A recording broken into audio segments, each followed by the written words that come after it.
El sistema decía que el paciente de la habitación 307 ya no estaba allí.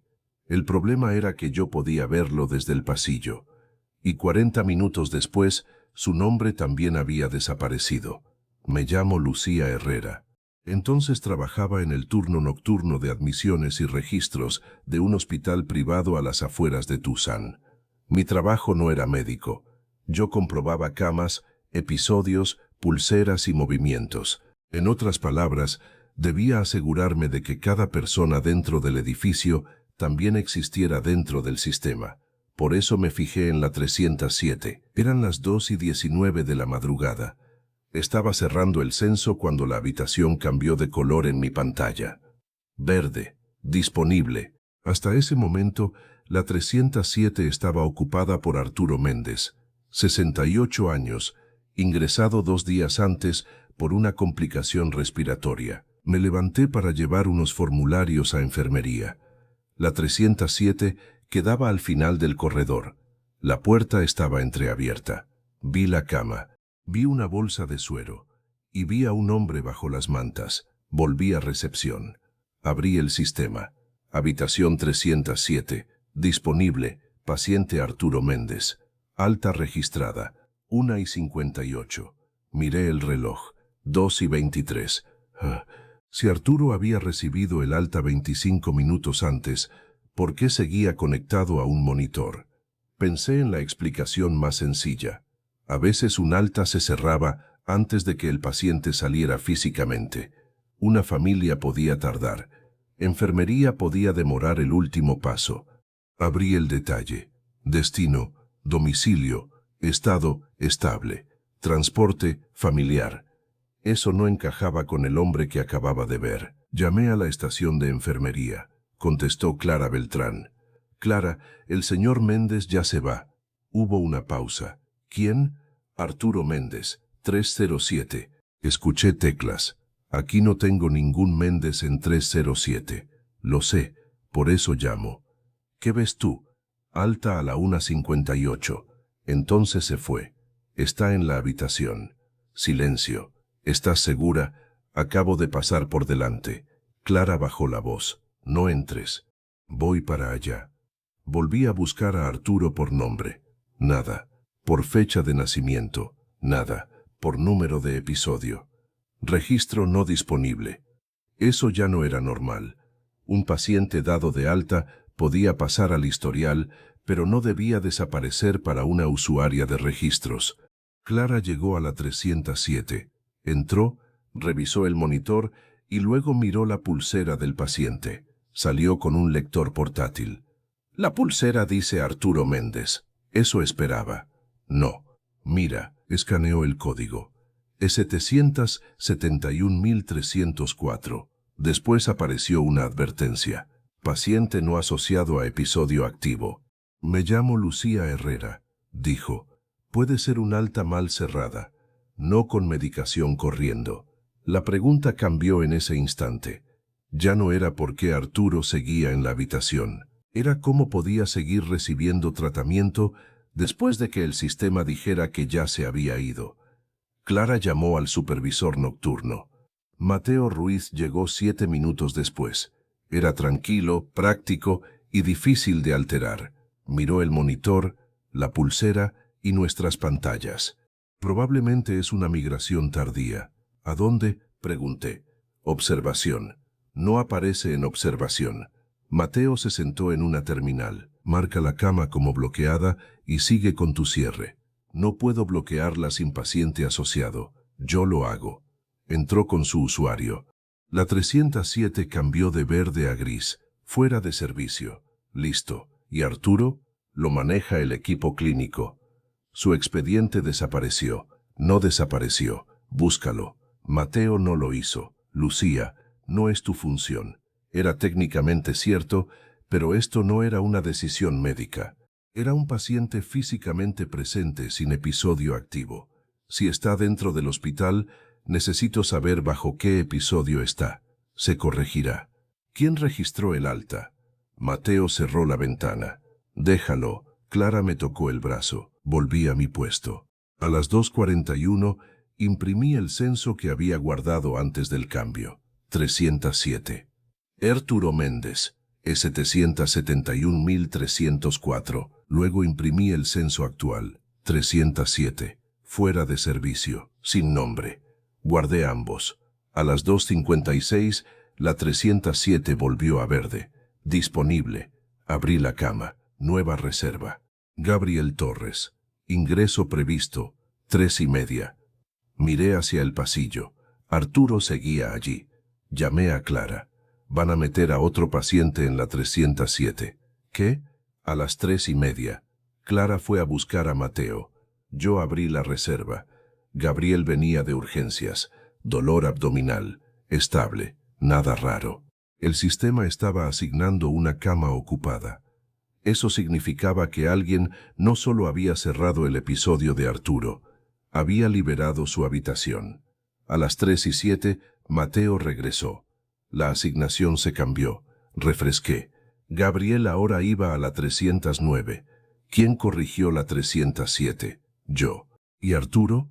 Está resuelto. ¿Cómo? Termina tu trabajo. ¿Sigue dentro? Mateo me sostuvo la mirada. Deja de abrir su expediente. No puedo abrirlo. Ese es el problema. A las 3:12 recibí un correo automático. Cambio de privilegios. Matiro me trastaristamientase. Perdí acceso al historial de episodios cerrados, auditoría de pulseras y cambios de cama. Llamé a soporte. Lo pidió operaciones clínicas, dijo el técnico. Usuario, Me Ruiz, Mateo. A las 3:20 Clara me escribió desde su teléfono personal. No uses el chat interno. Luego, la medicación de 307 acaba de cambiar de paciente. Le respondí. ¿Qué significa? Escaneé la bolsa. Ahora pertenece a otra persona. ¿A quién? Roberto Luján. Volví al pasillo. Clara escaneó la pulsera de Arturo. Paciente no asociado. Escaneó la bolsa. Paciente, Roberto Luján. Habitación 412. 412 está en otro piso, dije. Lo sé. La puerta del ascensor se abrió. Mateo salió con un hombre de traje oscuro, sin bata, con credencial de administración. Víctor Salas, director de gestión de riesgo. No había ninguna razón rutinaria para que Riesgo estuviera en el tercer piso a las 3:24 de la madrugada. Víctor miró a Clara, luego a mí y por último a la puerta. ¿Quién más sabe? Nadie respondió. ¿Sabe qué? Pregunté. Víctor sonrió apenas. Exactamente. Entró a la 307. Mateo se quedó fuera. Vuelve a tu puesto, Lucía. ¿Por qué está Riesgo aquí? Hubo una incidencia clínica. ¿Con Arturo? No uses ese nombre. Lo dijo demasiado rápido. ¿Por qué? Porque ese paciente ya no está asociado a esta habitación. Pero está dentro. Lucía. Entonces, ¿quién está dentro? No respondió. Fue la primera vez que sentí miedo. No porque creyera que alguien hubiera hecho desaparecer físicamente a un paciente. Era peor.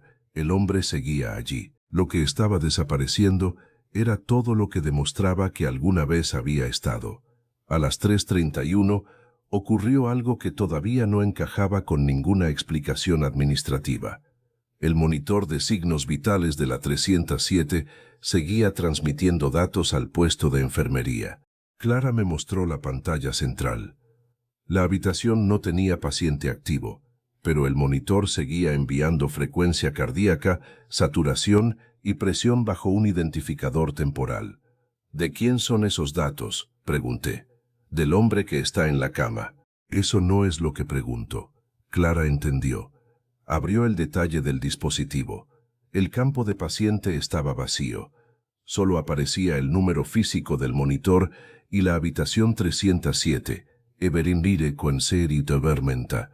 El sistema clínico sabía que había un cuerpo conectado a una máquina.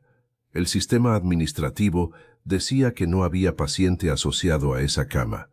Dos sistemas del mismo hospital estaban describiendo realidades diferentes al mismo tiempo.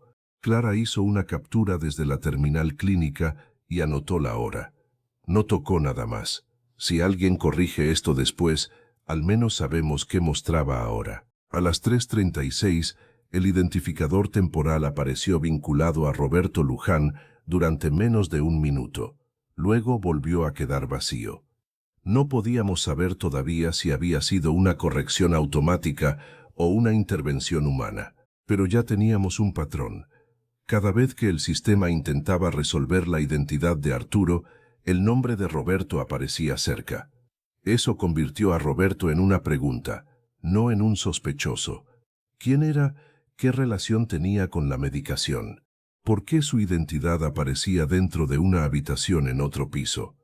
Y, sobre todo, ¿había ocurrido algo parecido con él? Clara comprobó el estado de 412. Roberto seguía hospitalizado, consciente y con su propio episodio activo. Nada indicaba que hubiera sido trasladado a la 307. Eso descartó la explicación más sencilla. No se trataba de un cambio real de habitación. La duplicidad existía solo en los datos. A las 3:38, Víctor salió de la 307 con una carpeta transparente. Dentro no había documentos, solo una pulsera hospitalaria. Se acercó a recepción. Señora Herrera, necesito que cierres cualquier pantalla relacionada con 307. Ya me quitaron el acceso. Perfecto. No me parece perfecto. Se está corrigiendo un problema de identificación. ¿Qué problema? 2 episodios fueron asociados incorrectamente. Arturo Méndez y Roberto Luján. Su expresión cambió apenas. ¿De dónde sacaste el segundo nombre? De una bolsa de medicación. Víctor miró hacia enfermería. Esa información no debería haberse compartido contigo. No me la compartieron. La vi. Entonces no vuelvas a verla. Eso no es una explicación. Apoyó las manos sobre el mostrador. En un hospital ocurren errores de registro. Se corrigen. Que algo sea extraño para ti no significa que sea una conspiración. Yo no había usado esa palabra. No he dicho que haya una conspiración. Bien, he dicho que un paciente desapareció del sistema mientras seguía dentro. Y te digo que el problema está identificado. ¿Cuál? Una duplicidad de identidad. ¿Quién está duplicado? No puedo discutir información clínica contigo. Trabajo en registros, no en esta investigación. Esa palabra importaba. Investigación. A las 4, Clara dejó un papel doblado junto a mi teclado. Esperé a que se alejara. Era una etiqueta de medicación. Paciente, Roberto Luján. Episodio. E771304. El número de Arturo. 2 nombres. Un solo episodio. Busqué a Roberto en el censo general. Roberto Luján. Habitación 412. Episodio. E771921. Eso significaba que la etiqueta no correspondía al episodio real de Roberto. Su nombre había sido impreso sobre el número de Arturo. A las 4:17 llegó un camillero. Vengo por 307. ¿Para qué? Traslado. ¿A dónde? Miró su dispositivo. No me sale. Paciente, tampoco sale nombre. Clara apareció. No te lo lleves. Tengo orden. Está anulada. Aquí no. Clara llamó a Mateo. Hay una orden de traslado sin paciente. Escuchó. No. No voy a mover a alguien sin identidad activa. Colgó. El camillero se fue. ¿Qué dijo Mateo? Que lo deje. ¿Para qué querían moverlo? No sé. Clara bajó la voz. Quizá para sacarlo de aquí antes de que alguien pregunte más. La detuve. No sabemos eso. No. Entonces no lo digamos como si lo supiéramos. A partir de ahí usamos una regla. Hechos primero. Interpretaciones después. A las 4:30 imprimí lo que todavía podía imprimir.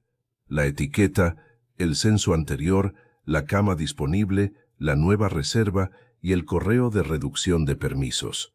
Guardé las copias en un sobre. A las 5:10 llegó una mujer al lobby. Tendría poco más de 50 años. Llevaba un abrigo sobre el pijama. Busco a Arturo Méndez. ¿Es familiar?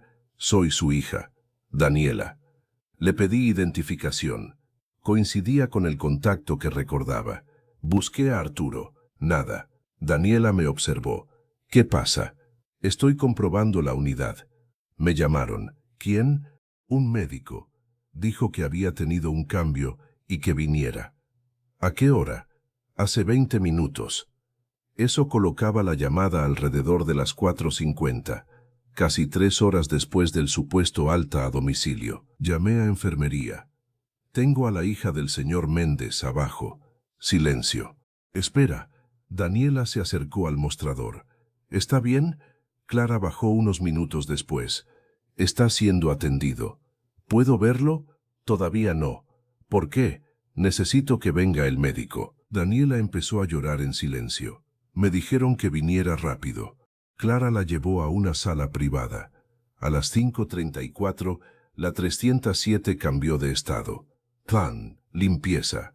Miré el pasillo. Nadie había sacado a Arturo. La puerta seguía cerrada. A las 5:39 apareció una nueva línea. 307, paciente anterior. No disponible. Salida, 1:58. Limpieza, 5:34. Honover da Petengem. El sistema acababa de construir una historia coherente. Un paciente había salido. La habitación estaba vacía. Limpieza debía entrar. El problema era que esa historia no coincidía con el corredor. Llamé a Housekeeping. ¿Tienen orden para 307? Sí. No entren. ¿Por qué? Está ocupada. Aquí dice vacía. Lo sé. A las 5:46 llegó Mateo. ¿Llamaste a limpieza? Sí. No vuelvas a hacerlo. ¿Por qué marcan la habitación como vacía? Porque será liberada. ¿Arturo va a salir? Mateo cerró los ojos. No uses nombres. Su hija está aquí. Eso lo sorprendió. Sacó el teléfono y se apartó. Escuché fragmentos. Ya está aquí. No estaba previsto. Salas tiene que saberlo. 5 minutos después, regresó Víctor con una mujer de asuntos legales. La llegada de Daniela había cambiado el problema. Ya no era solo un expediente. Había una persona externa al sistema capaz de decir, mi padre está aquí. Víctor y la abogada entraron a la sala. Clara salió. No me dejaron quedarme. ¿Arturo sigue en la habitación? Sí. ¿Está consciente? Clara negó. ¿Qué ocurrió? Hubo una reacción durante la noche. ¿A qué? Todavía no está claro. ¿Antes o después del alta? Clara me miró. Antes, ¿a qué hora? Cerca de la 1:40. El alta figuraba a la 1:58. 18 minutos después. ¿Quién la registró? No sé.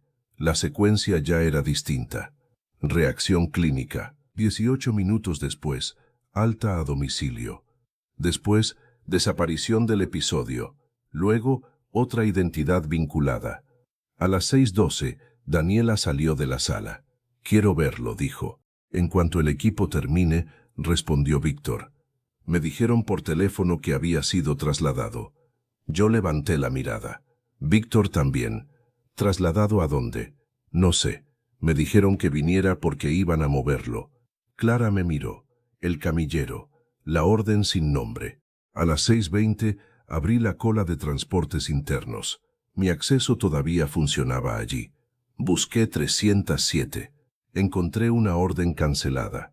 Hora, 4:12. Origen, 307. Morgue B. Destino Morgue B. Paciente, sin nombre.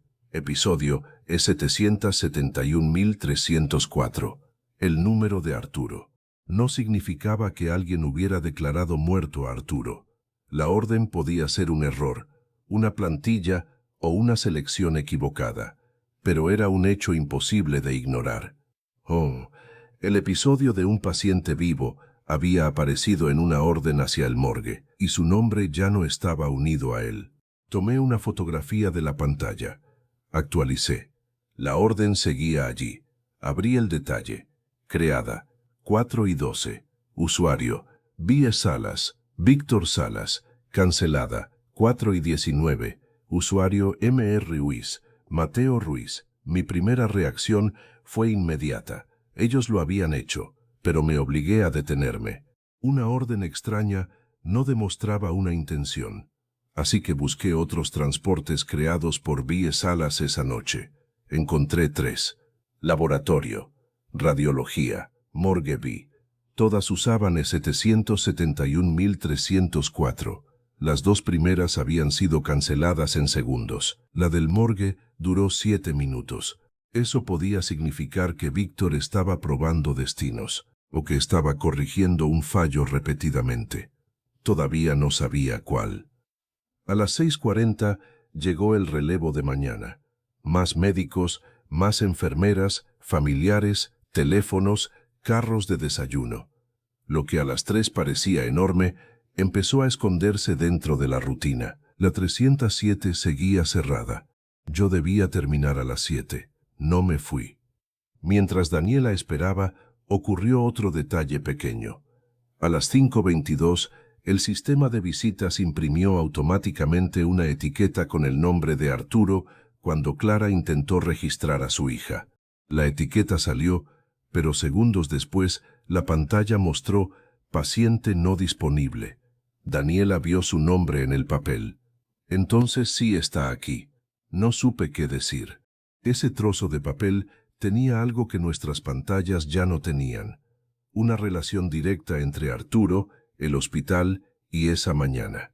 Víctor pidió la etiqueta. Necesitamos corregirla, dijo. Daniela la sostuvo. Es para mí. Se imprimió por error. Tiene el nombre de mi padre. Precisamente. Daniela no se la entregó. La guardó en su bolso. Más tarde su abogado la conservaría como una de las primeras piezas físicas que demostraban que distintos módulos del hospital todavía reconocían a Arturo después de que el censo principal lo hubiera eliminado. Ese detalle también cambió mi forma de mirar el problema. No existía un único sistema. Había varios.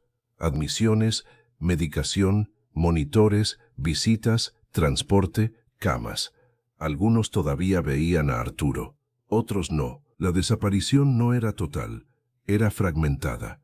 Y una desaparición fragmentada era más difícil de detectar, porque cada departamento podía mirar su propia pantalla y creer que el resto estaba equivocado. A las 5:50, el monitor central de enfermería volvió a asociarse brevemente con E771.304. Clara lo vio. 30 segundos después, desapareció. Alguien está intentando arreglarlo, dijo. O el sistema está intentando arreglarse solo. ¿Cuál es peor? No respondí.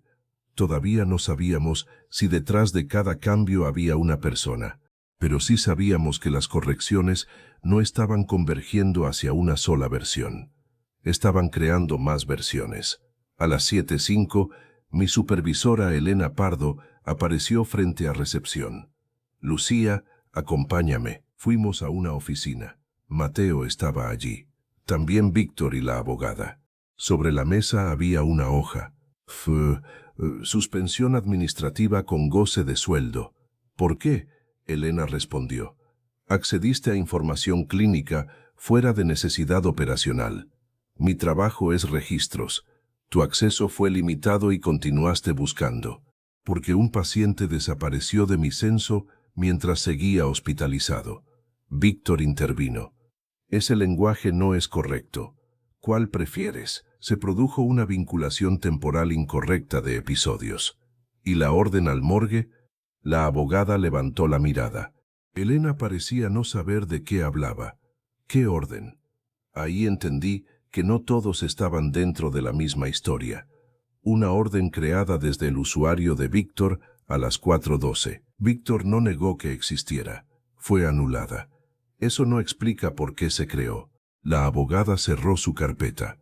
Esta conversación termina aquí. Pedí una copia de mi suspensión y de la política que supuestamente había violado. Seguridad me acompañó a recoger mis cosas. En el pasillo vi a Daniela. Lucía.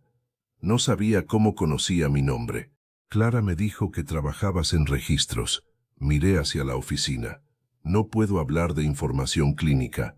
Solo dime una cosa. Mi padre estuvo dado de alta. No respondí. Ella entendió. Me enseñaron un documento que dice que nunca hubo un alta final. ¿Te dieron copia? No. Pídela. Todo lo importante, pídelo por escrito. No dije más. Antes de salir llamé a Clara. Me suspendieron. Lo sé. Arturo sigue vivo. Ja. No había admitido cuánto necesitaba escuchar eso. ¿Qué pasó clínicamente? Recibió un medicamento alrededor de la 1:35. Se deterioró pocos minutos después. Era suyo, silencio, Clara. La etiqueta que vi después tenía el nombre de Roberto. ¿Puede haber recibido medicación de otro paciente? Puede. ¿Eso explicaría lo demás? No. Aunque la medicación fuera un error, borrar un episodio no corrige un error de medicación. Exacto. Un error clínico podía explicar la reacción. No explicaba las decisiones posteriores. En el estacionamiento recibí un mensaje de un número desconocido. Deja de buscar E771304. Tomé una captura y lo envié a mi correo. No podía saber quién lo había enviado. Tampoco iba a convertir un mensaje anónimo en prueba. Mi siguiente paso fue más útil. Llamé a Daniela y le recomendé conservar por escrito todo lo que el hospital le entregara. Ella ya había contactado a un abogado. Ese mismo día, su abogado envió una solicitud de preservación. Pedía mantener auditorías de acceso, cambios de cama, órdenes de transporte, registros de medicación, video de seguridad y comunicaciones relacionadas. A partir de ahí, cualquier modificación posterior dejaría una sombra más visible. A las 3 de la tarde, Clara me llamó. Movieron a Arturo. ¿A dónde? UCI. ¿Bajo qué nombre? Arturo. Volvió al sistema. Sí, mismo episodio. No, me dio el número. E772044. Mavor Austrom. Un episodio nuevo. ¿Qué pasó con E771304? No aparece. Fecha de ingreso, hoy a las 8:12. Arturo llevaba 2 días hospitalizado. Ahora el sistema decía que había ingresado esa misma mañana. Eso no borraba necesariamente los datos antiguos de los servidores. Pero para quien mirara el episodio activo, la historia empezaba después del incidente, después del alta, después de la orden del morgue, después de que Daniela llegara. Esa noche ordené lo que sabía. Arturo estaba activo. Tuvo una reacción. 18 minutos después, se registró un alta. Su episodio desapareció. La cama se liberó. Su pulsera dejó de estar asociada. Una etiqueta con otro nombre utilizó su número. Hubo órdenes de traslado sin identidad. Después se abrió un episodio nuevo. La pregunta ya no era si había ocurrido un error. Por un episodio tarso se había sem. La pregunta era qué había dentro del periodo que el nuevo episodio dejaba fuera. Al día siguiente Daniela me llamó. Mi abogado consiguió una página del registro de administración. Me envió una fotografía. 1:34. Medicamento Midazolam. Paciente, Arturo Méndez. Al lado había una corrección manual. Código RL412. Roberto Luján. ¿Quién firmó? Teresa Klein. No conocía el nombre. Clara sí. Teresa estaba asignada a 412. Roberto. La conexión ya existía antes de que los registros empezaran a cambiar. Daniela pidió la auditoría de pulseras. El hospital tardó en entregarla. Clara encontró otra pista. A la 1:33 hubo 2 escaneos de pulsera. Uno en 412, otro en 307, separados por 47 segundos. Mismo terminal, mismo usuario, Teresa Klein. ¿Demuestra que llevó una medicación de una habitación a otra? No. Solo demuestra que escaneó a ambos pacientes casi seguidos. Cada evidencia importante habría 2 explicaciones, una normal, otra inquietante. Hasta que Daniela volvió a llamar. El hospital reconoce que mi padre estuvo técnicamente dado de alta durante 6 horas. ¿Reconocen quién hizo el alta? No. Eso era enorme. Ya no podían decir que la pantalla había mostrado algo inexistente. ¿Y la orden al morgue? Dicen que no tiene relación. ¿Te dieron copia? La pidió mi abogado. No dejes que la pregunta sea solo quién dio el alta. Entonces, ¿cuál? Miré la fotografía del medicamento. ¿Qué ocurrió en los 20 minutos anteriores? 3 días después de mi suspensión, Teresa Klein me llamó. Están diciendo que yo administré el medicamento equivocado. ¿Lo hiciste? No como lo están contando. Entonces cuéntalo. Teresa explicó que la medicación preparada para Roberto estaba en su carro. La llamaron a la 307 porque Arturo estaba agitado y había arrancado una vía. ¿Quién te llamó? Mateo. ¿Entró tu carro a la 307? Sí. ¿Pudo alguien coger la medicación? Sí. ¿Quién estaba allí? Clara, un residente y Mateo. ¿Administraste algo a Arturo? Le di lo que el residente ordenó. ¿Y el registro? Teresa bajó la voz. Dice que yo confirmé una dosis que nunca confirmé. ¿Tu usuario? Sí. ¿Tu sesión estaba abierta? En el carro. Entonces alguien pudo usarla. Sí, no sabía quién. Teresa había reportado el incidente a seguridad del paciente a las 2:10. 12 minutos después del supuesto alta. ¿Qué escribiste? Que no podía confirmar la secuencia exacta porque había varias personas usando el carro. Algo más, que el episodio de Arturo seguía activo cuando reporté. Eso chocaba con el alta registrada a la 1:58. Si Teresa recordaba correctamente, una de las dos cosas había cambiado después. ¿Tienes copia? No. ¿Firmaste? En una tablet. El abogado de Daniela solicitó esa declaración. El hospital respondió que formaba parte de una revisión interna. Entonces Víctor pidió hablar conmigo. Acepté solo con mi abogado presente. Nos reunimos en una cafetería. Víctor fue directo. No intentamos ocultar un paciente. Entonces aclaremos lo que sí hicieron. Hubo un problema grave de identificación. Estás interpretando cada corrección como encubrimiento.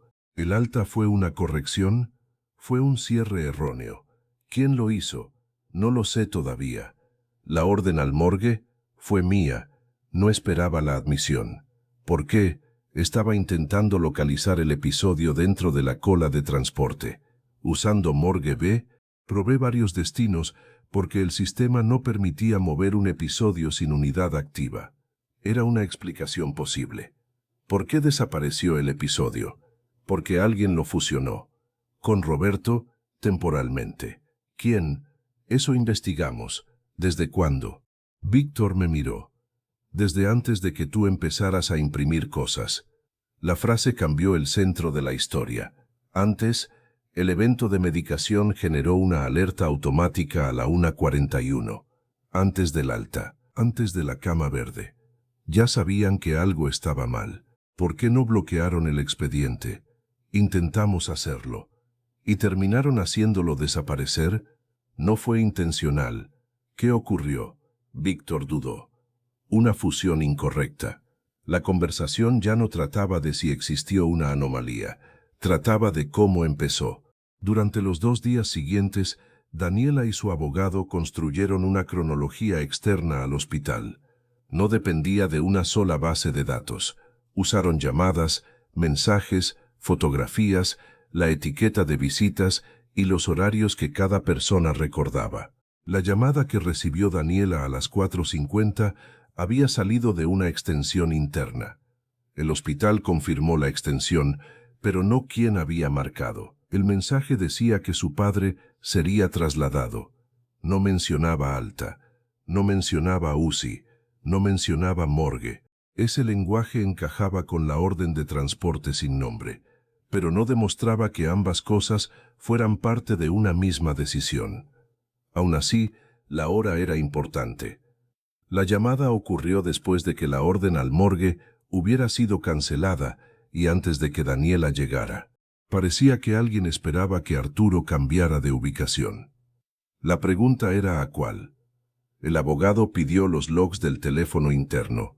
La extensión pertenecía a un puesto de coordinación, no a Víctor ni a Mateo, de forma exclusiva. Otra cuenta compartida. Otra acción sin una persona clara detrás. Yo empezaba a ver el mismo problema en todas partes. El hospital estaba diseñado para que muchas funciones fueran colectivas. Eso facilitaba el trabajo cuando todo iba bien. Cuando algo salía mal, también distribuía la responsabilidad. Daniela me preguntó si eso significaba que nunca sabríamos quién había llamado. Puede que no, le dije, pero sí podemos saber qué información tenía esa persona cuando llamó.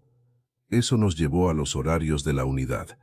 A las 4:47, 3 minutos antes de la llamada, el episodio E771304 había sido consultado desde una terminal de gestión de camas. El usuario no era individual, pero el acceso demostraba que la llamada no surgió de la nada. Alguien había mirado el episodio justo antes de avisar a la familia. La cronología seguía cerrándose. No con una confesión, con coincidencias que podían verificarse. Víctor explicó que el sistema podía sugerir una fusión cuando dos episodios compartían ciertos identificadores. Arturo y Roberto no son la misma persona, dije. Lo sé, entonces ¿por qué parecían serlo? Porque compartieron un código de administración. Eso no basta. Silencio. ¿Qué más compartieron? Víctor miró a mi abogado. Una pulsera temporal. Sentí que una pieza encajaba. ¿Qué pulsera? Arturo perdió la suya durante el incidente. Clara la escaneó después. Una nueva. ¿Quién la imprimió? Eso sigue bajo revisión. ¿Qué identidad llevaba? Víctor no quiso responder. Roberto Luján, dije. Su expresión lo confirmó. Una pulsera temporal con un identificador de Roberto podía hacer que otros módulos interpretaran mal la identidad de Arturo. Eso explicaba parte de la fusión. No explicaba el alta, la cama liberada, ni los cambios posteriores. Daniela consiguió la auditoría de impresión. 1:46. Impresora, Unidad 3 Norte. Paciente seleccionado. Roberto Luján. Operador, M.R. Ruiz. Mateo Ruiz. 8 minutos antes del alta. Mateo dio su versión por escrito. Durante la emergencia, la pulsera de Arturo se dañó. Intentó imprimir otra. El terminal tenía abierto al último paciente escaneado, Roberto. No comprobó el nombre antes de imprimir. Era un error totalmente plausible. Rápido, humano y suficiente para iniciar una cadena. Pero luego apareció otra línea. 2 y 3. Patient Identity Mismatch Acknowledged. Usuario, M.R. Ruiz. Mateo ya sabía que la identidad era incorrecta 5 minutos después del alta. Y, aún así, el episodio de Arturo no reapareció. La cama siguió liberada. Los registros continuaron cambiando. El inicio podía haber sido accidental. Lo que siguió requería otra explicación. Clara recibió un informe interno porque había sido enfermera de la unidad. A las 2:08, Mateo abrió un evento de seguridad. Categoría: Near Miss, identificación. Clara me explicó el problema. Near Miss significa que el error casi causa daño. Y si ya hubo daño, debe clasificarse de otra manera. ¿Quién puede cambiarlo? Gestión de riesgo. El abogado pidió la auditoría del evento. 2:08. Mateo crea Near Miss. 2:16. Víctor abre el evento. 2:22. Categoría modificada. Duplicate Record, no Clinical Impact. Sin impacto clínico. Arturo seguía inconsciente. Víctor sostuvo que todavía no sabía si la reacción estaba causada por la medicación. Esa defensa era importante. Una coincidencia temporal no demuestra causalidad. Por eso separamos dos preguntas. ¿Qué causó la reacción de Arturo? ¿Y qué hicieron con sus registros después? La segunda tenía mucha más evidencia. El abogado obtuvo los logs de E771304. La secuencia era precisa. 1:46. Mary's imprime pulsera bajo identidad. Roberto Luján. 1:58. Medine Can Close registra alta de Arturo. 2:3. Mary's reconoce mismatch. 2:8. Mary's crea evento de seguridad. 2:16. BS Inalas abre evento. 2:22. BS Inalas cambia categoría. 2:31. Medine Can Close inicia fusión. 2:42, E771.304 deja de aparecer en censo activo. 3:12, reducen mis permisos. 4:12, B. Salas crea orden de transporte. 5:34, 307 pasa a limpieza. 8:12, nuevo episodio de Arturo. El usuario Admit Clause no pertenecía a una persona, era una cuenta funcional. Admisiones centrales, supervisores y ciertos administradores podían usarla. El sistema recordaba qué ocurrió, no necesariamente quién lo hizo. Entonces apareció una evidencia física. Clara encontró una orden manual en el archivador de contingencia. No sacó el documento. Tomó una fotografía. Hora, 1:54. Paciente. Arturo Méndez.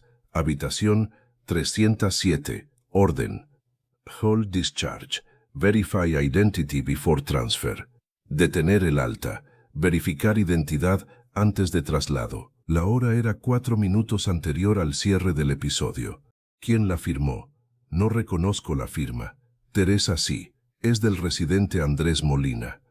El abogado envió una solicitud específica para preservar el original. Horas después, el hospital respondió que el formulario no estaba en el archivador. La fotografía se volvió crucial. No demostraba quién había retirado el papel, pero mostraba que había existido. Andrés Molina aceptó declarar. Sí, él había escrito Hold Discharge. ¿Por qué? Porque después de la reacción existían dudas sobre la identidad del medicamento administrado. ¿Autorizó un alta? No. ¿Quién estaba presente? Clara, Teresa, Mateo, Víctor todavía no había llegado. Entonces el alta ocurrió después de una orden explícita para detenerla. Ese era uno de los hechos más fuertes. Faltaba identificar quién había usado Admit Clause. La auditoría externa encontró que la cuenta dejaba registrada la terminal. El alta de Arturo se ejecutó desde 3N Sub 02, la estación de supervisión del tercer piso, la estación de Mateo. La cámara del corredor no mostraba la pantalla, pero sí quién estaba sentado allí. A la 1:57, Mateo se sentó frente al terminal. A la 1:59 se levantó. Nadie más se acercó. No era una grabación del clic, era una evidencia circunstancial fuerte. Mateo finalmente admitió. Yo cerré el episodio. ¿Por qué? Pensé que Arturo era el paciente duplicado. ¿Qué significa? El sistema mostraba dos identidades mezcladas. Me dijeron que debía cerrar una para separar los datos. ¿Quién? Víctor. Víctor negó haber dado esa orden. ¿Sabías que había una orden manual para detener el alta? No la vi. ¿Por qué no revertiste el cierre cuando reconociste el mismatch? Intenté. El episodio ya estaba entrando en fusión. ¿Quién confirmó la fusión? No sé. El auditor sí pudo responder. A las 2:31, una sugerencia automática de merge apareció en el sistema. La confirmación se realizó desde la sesión de Salas. Víctor no lo negó.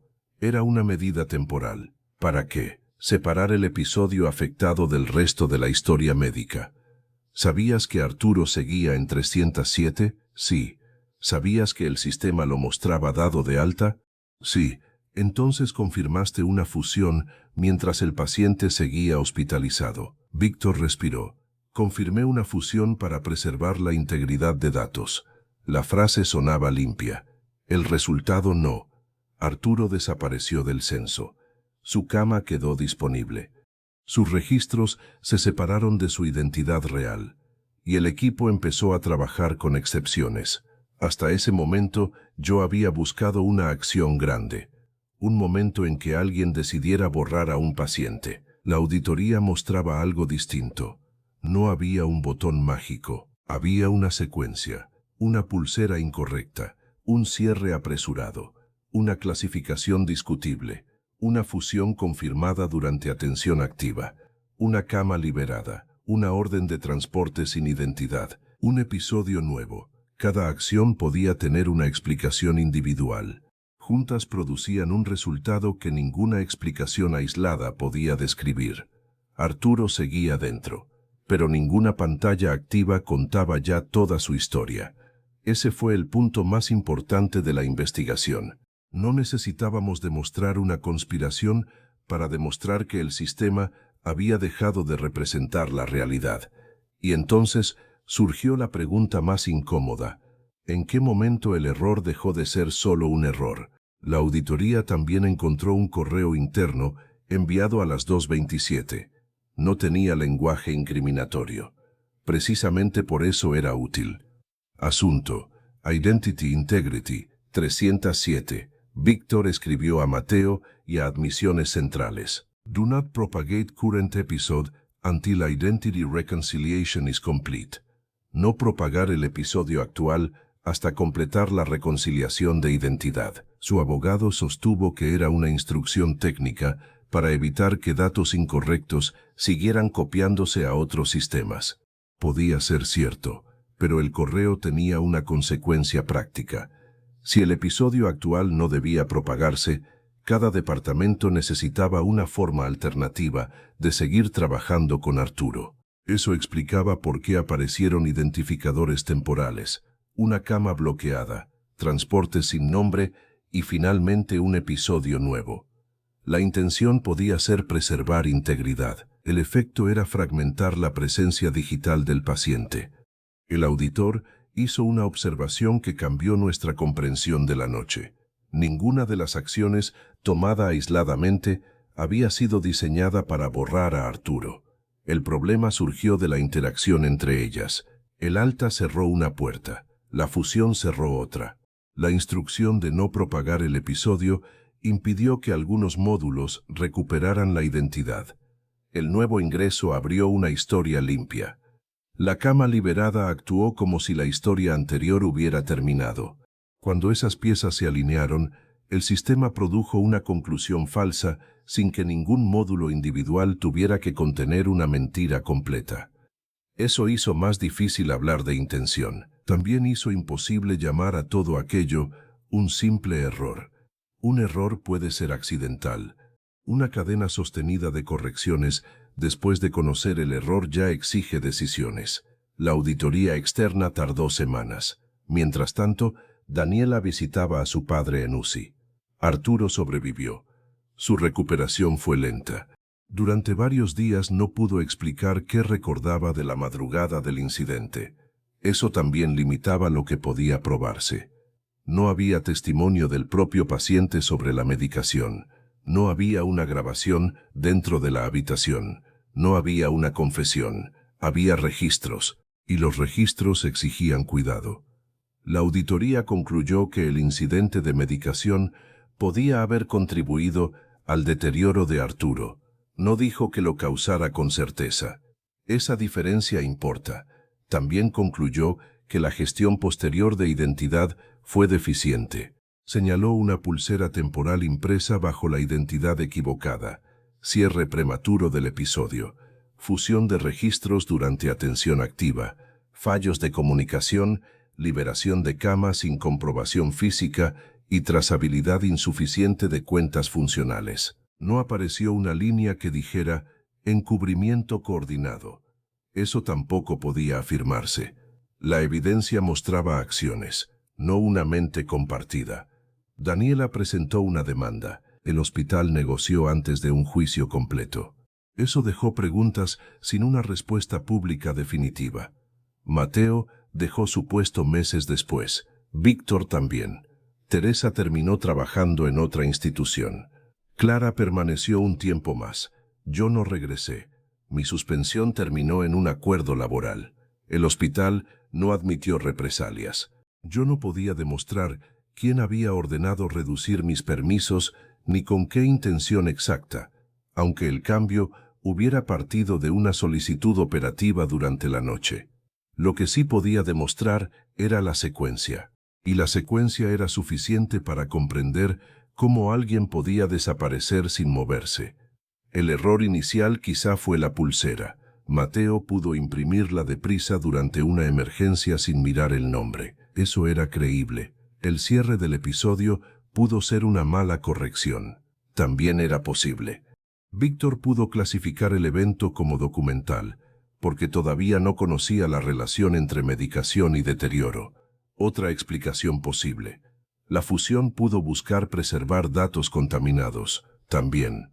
Pero cuando todas esas decisiones ocurrieron en la misma dirección, el resultado fue concreto. La realidad física y la realidad digital se separaron. El paciente seguía en la cama. El sistema dejó de describirlo. Meses después me encontré con Clara en una cafetería. Traía una fotografía de la 307, vacía. Cambiaron el sistema, dijo. ¿Qué cambiaron? Ahora una cama no puede liberarse si hay una pulsera activa dentro de la unidad. Eso parece obvio. Antes no lo era. También habían cambiado la impresión de pulseras.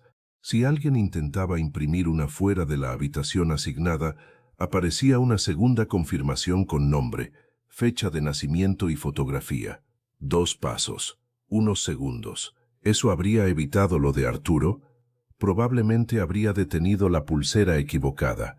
¿Y lo demás? Clara negó. Lo demás fue gente. Esa frase resumía la parte que ninguna actualización podía solucionar por completo. Los sistemas pueden poner barreras. No pueden garantizar cómo reaccionará una persona cuando la barrera llega tarde. Durante meses, cada vez que veía un registro cambiar en mi nuevo trabajo, guardaba una captura. Tuve que aprender otra cosa. La mayoría de los errores son solo errores. Un apellido mal escrito, una fecha duplicada, un archivo asociado al cliente equivocado. Si conviertes cada anomalía en una conspiración, acabas viendo intenciones donde solo hay desorden. Pero el caso de Arturo me enseñó la otra mitad. Un error cambia de naturaleza cuando alguien descubre que ocurrió y empieza a tomar decisiones alrededor de él. Una pulsera equivocada puede ser accidente. Cerrar un episodio sin verificarlo puede ser negligencia.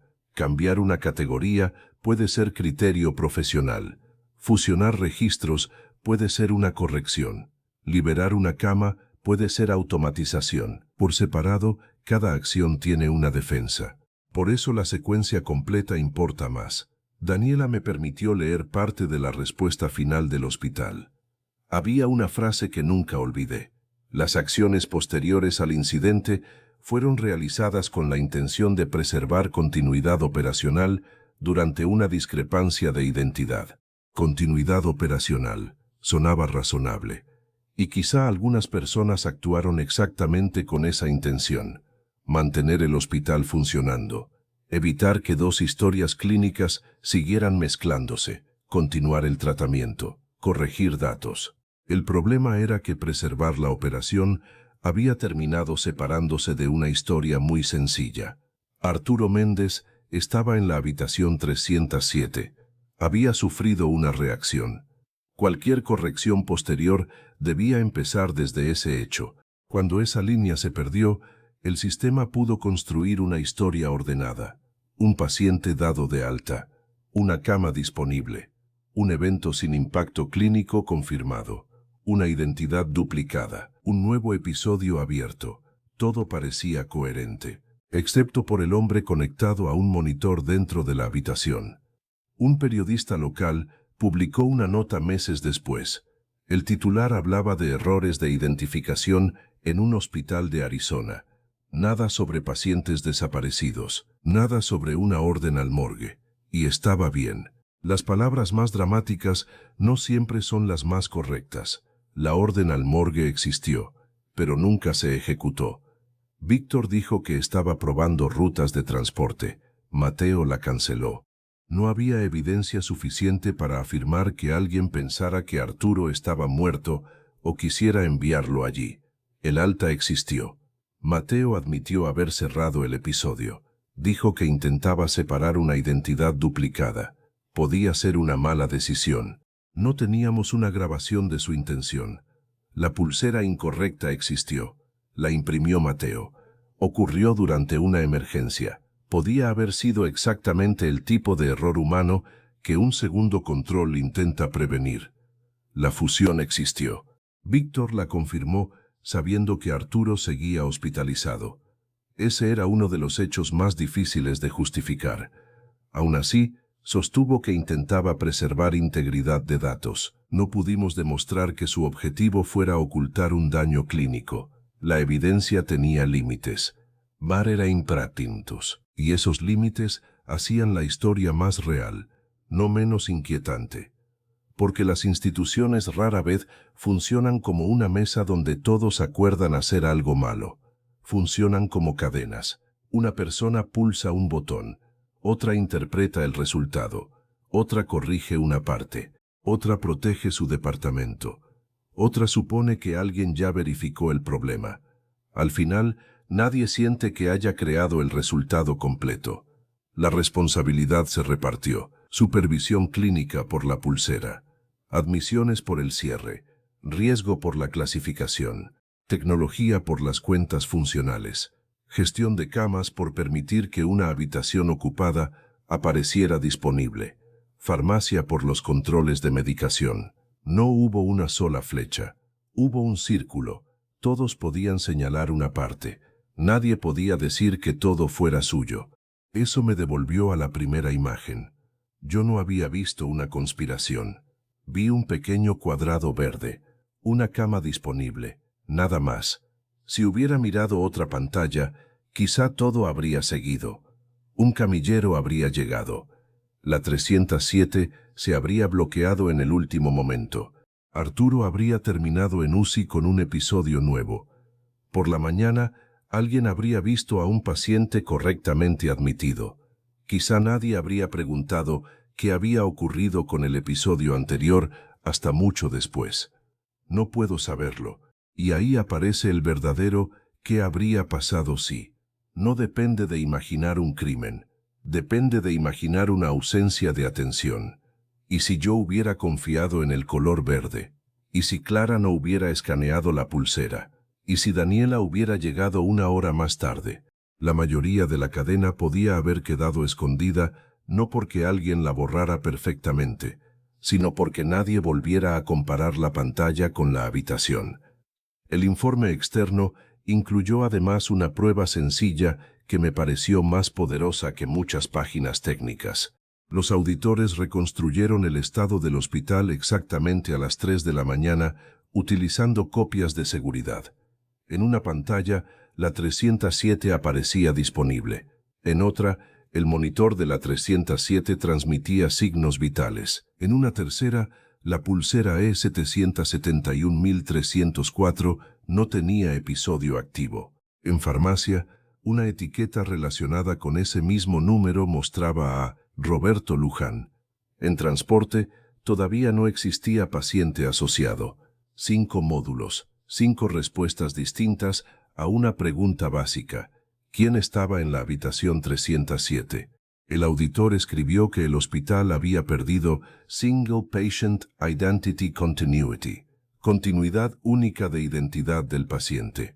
Era una forma técnica de describir algo que yo había visto en menos de un segundo desde el pasillo. Había un hombre en la cama. La pantalla decía que no. Ese contraste fue el origen de todo.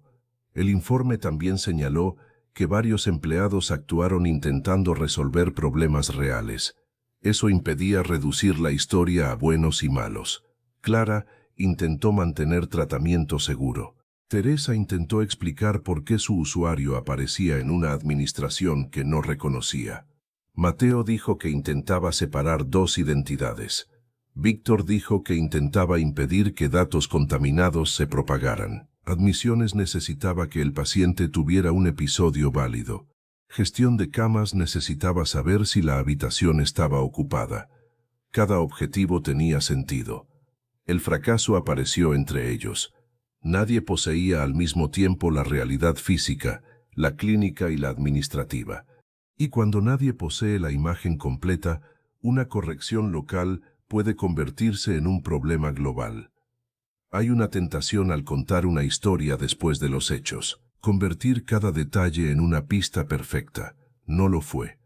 Hubo conversaciones que parecían importantes y no llevaron a nada. Hubo documentos que parecían señalar a una persona hasta que apareció contexto. Hubo errores reales mezclados con decisiones discutibles. La realidad no se comportó como una novela. Por eso la regla que Clara y yo adoptamos aquella noche terminó siendo la más importante. Hechos primero, interpretaciones después. Hecho: Arturo estaba físicamente en la 307 después de que su alta figurara cerrada. Hecho: su episodio dejó de aparecer en el censo activo.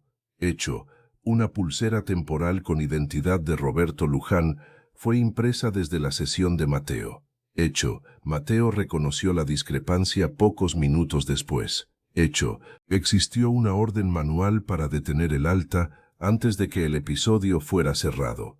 Hecho: Víctor cambió la clasificación del evento. Hecho: Víctor confirmó la fusión de registros mientras Arturo seguía hospitalizado. Hecho: la 307 apareció disponible estando ocupada. Hecho: se creó una orden de transporte al morgue y fue cancelada.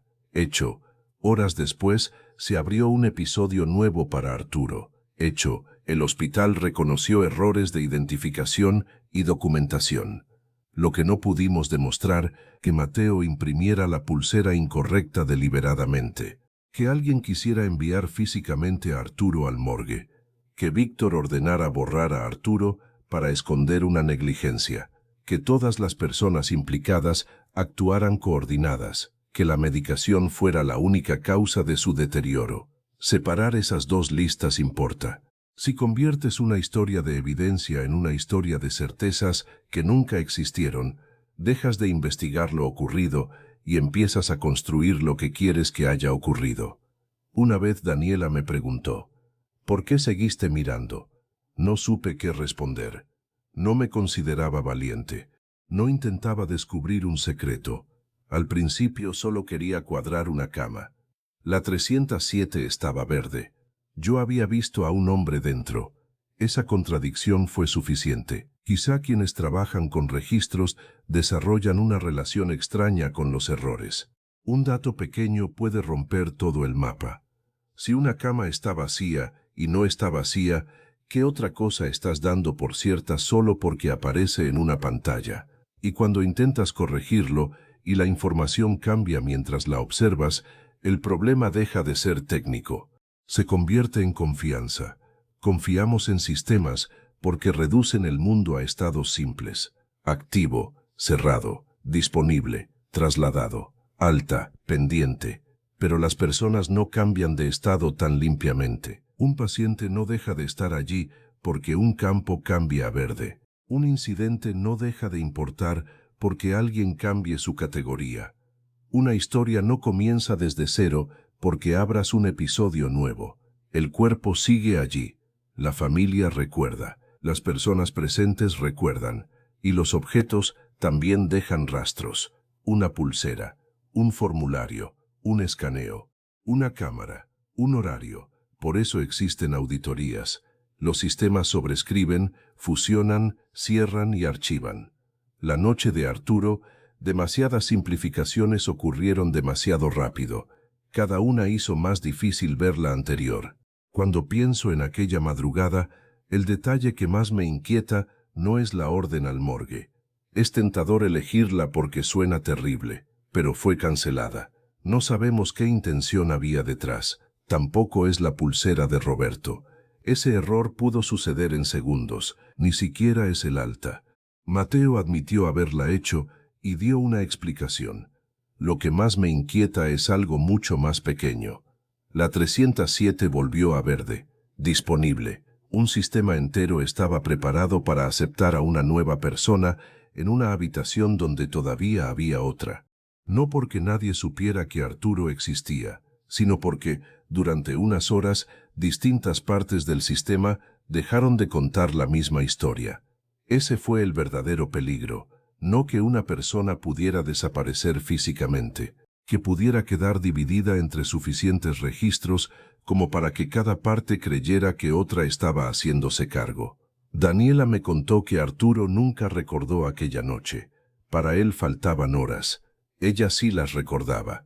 Llegó al hospital y durante unos minutos nadie pudo darle una explicación sencilla de dónde estaba su padre dentro del sistema. Físicamente estaba allí. Eso era lo único indiscutible. Todo lo demás se había vuelto discutible. ¿Y si aquella noche yo hubiera aceptado que la 307 estaba vacía? Tal vez la habitación habría recibido a otro paciente unas horas después. Tal vez la pulsera habría terminado archivada bajo otro nombre. Tal vez cada registro habría parecido correcto cuando alguien lo revisara por la mañana. Y quizá nadie habría sabido que, durante unas horas, hubo una persona físicamente dentro del hospital que ya no existía para el sistema. Ganda, la primera vez que miré la pantalla, el sistema decía que el paciente de la 307 ya no estaba allí. Al final, esa frase era cierta solo dentro de la pantalla. Fuera de ella todavía había una habitación, una pulsera, una cama y una persona que alguien necesitaba explicar. El error no fue que el sistema dejara de verlo. El error fue confiar en que nadie volvería a mirar. Si te gustan las historias donde el miedo no viene de fantasmas, sino de personas, decisiones y sistemas que alguien creía invisibles, quédate cerca. La próxima empieza con otra cosa que nunca debió aparecer. Tiempo después, Daniela me enseñó una última cosa, una copia corregida del historial de su padre. No era perfecta, pero contenía una nota de auditoría que enlazaba el episodio antiguo con el nuevo y explicaba que había existido una discrepancia de identidad durante la madrugada. Arturo volvía a tener una historia continua, solo que había hecho falta una investigación entera para reconstruirla. Eso me pareció una ironía difícil de ignorar. La noche del incidente, cada corrección se justificó en nombre de la claridad. Sin embargo, cuanto más corregían sin una referencia física común, menos clara se volvía la historia. La solución final fue exactamente lo contrario: no borrar, no fusionar sin contexto, no empezar de cero, conservar las versiones y explicar cómo se relacionaban. Daniela dijo que esa nota era lo único que quería desde el principio, no una frase que condenara a todo el hospital, una historia que no negara las horas que sí ocurrieron. Eso también cambió mi propia conclusión. Durante meses pensé que lo peor había sido que Arturo desapareciera del sistema. Después entendí que la parte más peligrosa vino justo después, cuando cada departamento intentó arreglar su propia pantalla sin asegurarse de que todos siguieran hablando de la misma persona. La tecnología no inventó esa noche. La tecnología amplificó decisiones humanas tomadas bajo presión, con información incompleta y responsabilidades divididas. Por eso la explicación final no necesitaba fantasmas, conspiraciones perfectas, ni una mente maestra. Necesitaba algo mucho más común. Gente intentando resolver una crisis desde partes distintas del mismo edificio, y un paciente atrapado entre sus soluciones. Hay algo más que todavía recuerdo. Cuando Daniela recibió el historial corregido, buscó la hora del alta. Seguía allí, pero ya no aparecía sola. Una nota explicaba que el cierre había ocurrido durante una discrepancia de identidad y que el paciente permaneció físicamente hospitalizado. Esa frase no reparaba lo sucedido. Tampoco respondía quién tomó cada decisión, pero impedía que el futuro leyera aquella noche como una salida normal a domicilio. Por primera vez, el documento reconocía las dos realidades al mismo tiempo, lo que había dicho el sistema y lo que realmente había ocurrido en la habitación. Para Daniela, esa diferencia importaba más que cualquier disculpa. Para mí también. Un registro corregido no cambia el pasado, evita que otra versión lo reemplace.